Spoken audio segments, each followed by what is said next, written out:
অত্র এলাকার সম্মানিত দিনদার পরেশগার মা ও বোনেরা, সম্মানিত সামনে উপবিষ্ট ভাই ও সম্মানিত যুবক ভাইরা, সকলের প্রতি আন্তরিক সালাম। আসসালামু আলাইকুম ওয়া রাহমাতুল্লাহি ওয়া বারাকাতুহু। সম্মানিত ভাইরা, আপনারা জানেন আল্লাহ সুবহানাহু ওয়া তাআলা পাক কালামে ঘোষণা করেছেন, তোমরাই শ্রেষ্ঠতম জাতি, মানব জাতির কল্যাণ সাধনের জন্য তোমাদেরকে পৃথিবীতে পাঠানো হয়েছে। তোমরা মানুষদেরকে সৎ কাজের আদেশ দিবে আর অসৎ কাজ থেকে লোকদেরকে বিরত রাখবে। সম্মানিত ভাইরা, আল্লাহ সুবহানাহু ওয়া তাআলা আমাদেরকে অনেক মহব্বত করে সৃষ্টি করেছেন, সৃষ্টি করে সৃষ্টির সেরা করেছেন। লক্ষ কোটি সৃষ্টির মধ্যে আমরা মানুষ হচ্ছি আল্লাহ তাআলার শ্রেষ্ঠতম সৃষ্টি। আর আল্লাহ সুবহানাহু ওয়া তাআলা এই পৃথিবীটাকে সকল সৃষ্টির জন্য বাস উপযোগী করে গড়ে তুলেছেন। কিন্তু অবাক হতে হয়, সবচেয়ে বিস্ময়ের বিষয় হচ্ছে যে এই পৃথিবীতে সবচেয়ে অবাস যোগ্য করে তুলছে মানুষেরা, ঠিক কিনা বলেন?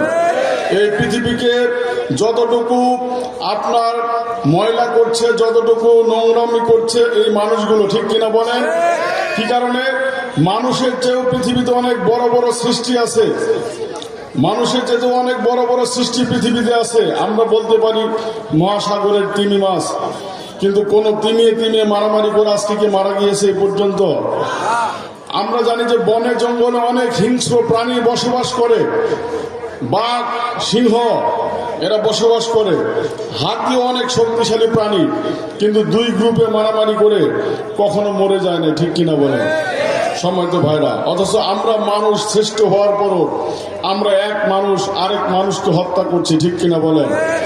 এক দল আরেক দলকে সহ্য করতে পারছে না, এক মানুষ আরেক মানুষকে সহ্য করতে পারছে না, এক গ্রামের মানুষ আরেক গ্রামের মানুষকে সহ্য করতে পারছে না, এক উপজেলার মানুষ আরেক উপজেলার মানুষকে সহ্য করতে পারছে না, এক জেলার মানুষ আরেক জেলার মানুষকে ভালোবাসছে না, এক দেশের মানুষ আরেক দেশের মানুষকে ভালোবাসতেছে না। এরকম হিংসা বিদ্বেষ আছে কিনা বলেন? সম্মানিত ভাইরা, পৃথিবীতে অন্য অন্য প্রাণীরা হিংসা বিদ্বেষ করতে পারে, কিন্তু আল্লাহ তাআলা মানুষকে হিংসা বিদ্বেষ করার কোনো সুযোগ দেন নাই, ঠিক কিনা বলেন? বিশ্বনবী হযরত মুহাম্মদ সাল্লাল্লাহু আলাইহি ওয়াসাল্লাম বলেছেন, যদি মানুষের ভিতরে যাররা পরিমাণ হিংসা থাকে তাহলে সেই ব্যক্তি জান্নাতে যেতে পারবে না, ঠিক কিনা বলেন? সুতরাং এই পৃথিবীকে বাসযোগ্য করতে হবে, এই পৃথিবীটাকে সুন্দর করতে হবে, আমাদের ব্যক্তি জীবন সুন্দর করতে হবে, পারিবারিক জীবন সুন্দর করতে হবে, সমাজকে সুন্দর করতে হবে, রাষ্ট্রকে সুন্দর করতে হবে, ঠিক কিনা বলেন?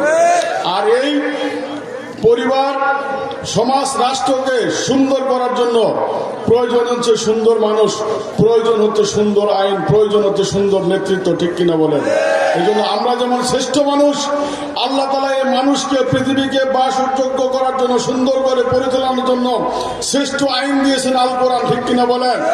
আজকে পৃথিবীর সমস্ত মুসলমানকে এই আল কোরআনের আইন প্রতিষ্ঠার পক্ষে রায় দিতে হবে, ঠিক কিনা বলেন? যদি আমরা আল কোরআন প্রতিষ্ঠার পক্ষে কথা না বলে, রায় না দেই, তাহলে হয়তো দুনিয়ার জীবনে আমরা ভালো থাকতেও পারি, কিন্তু আখিরাতের জীবনটা হবে আমাদের জন্য অভিশপ্ত, ঠিক কিনা বলেন? আল্লাহ তাআলা নিজেই ঘোষণা করেছেন, ওমা ইয়াবতাগি গায়রাল ইসলাম দীনান ফালা ইউকবালু মিনহু ওয়া হুয়া ফিল আখিরাতি মিনাল খাসিরিন। আল্লাহ বললেন যে যারা ইসলাম ছাড়া অন্য কোন আনুগত্য গ্রহণ করবে, আমি তাদের এই আনুগত্যকে কবুল করব না, ওয়া হুয়াল আখিরাতি মিনাল খাসিরিন।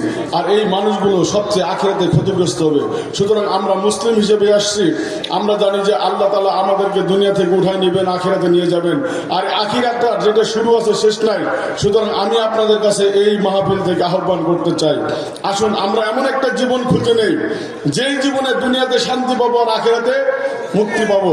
আল্লাহ সুবহানাহু ওয়া তাআলা আমাদের সবাইকে ইসলামের পথে কবুল করুক, কোরআনের পথে কবুল করুক, নবীর পথে কবুল করুক, এই দোয়া কামনা করে আপনাদের কাছে দোয়া চেয়ে কথা শেষ করছি। আসসালামু আলাইকুম ওয়া রাহমাতুল্লাহি ওয়া বারাকাতুহু।